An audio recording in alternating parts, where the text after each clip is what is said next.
कि अंग्रेजों से आजादी हासिल करनी चाहिए, इस सिद्धांत ने ब्राह्मणों का भारत पर कब्जा करवाया। 15 अगस्त 1947 तक भारत में अंग्रेज भारत का शासक वर्ग था। आज का शासक वर्ग ब्राह्मण है। कितने मुसलमानों को पता है? आप लोग कहते हो रेड्डी यहाँ का मुख्यमंत्री है, तो आंध्र प्रदेश का रेड्डी जो है वो आंध्र प्रदेश का शासक है, शासक वर्ग है। क्या किरण कुमार रेड्डी को कांग्रेस हाईकमांड ने नॉमिनेट नहीं किया?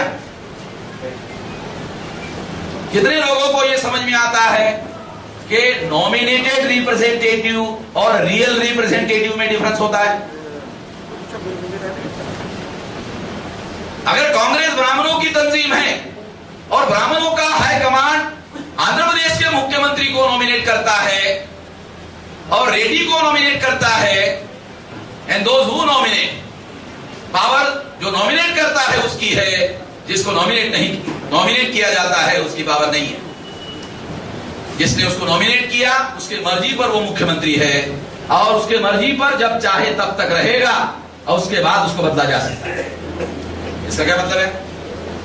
इसका सीधा सीधा मतलब है कि किरण कुमार रेड्डी यहां ब्राह्मणों का प्रतिनिधि है, ये आंध्र प्रदेश का प्रतिनिधि नहीं है। मगर यहां पर आपके आंध्र प्रदेश में रेड्डी के मन में यह भ्रम पैदा कर दिया गया है, जैसे महाराष्ट्र में मराठा लोगों के मन में भ्रम पैदा कर दिया गया है, जैसे हरियाणा में जाटों के मन में भ्रम पैदा कर दिया गया है कि जाट हरियाणा का शासक वर्ग है और महाराष्ट्र का मराठा है और आंध्र प्रदेश का रेड्डी है। ये तो सारे के सारे नॉमिनेटेड है। जैसे दिल्ली में बादशाह होता था और बादशाही चलती थी, तो देश में अलग अलग एरिया में संस्थानिक राजा होते थे और ये संस्थानिक राजा दिल्ली में बादशाह के दरबार में जाते थे साल में एक बार, और साल में एक बार जा करके ऐसा करते थे। उस समय बादशाह के सामने ऐसा 3 बार करते थे कि नहीं? ये राजा जो प्रजा से राजा करवाता था, उस राजा से दिल्ली का बादशाह करवाता था। अगर दिल्ली का बादशाह राजा से ऐसे करवाता था तो इसका मतलब वो बादशाह का नॉमिनेटेड था। ये जो पुराना राजाशाही का सिस्टम है, अब बादशाह की जगह हाईकमांड आ गया ना।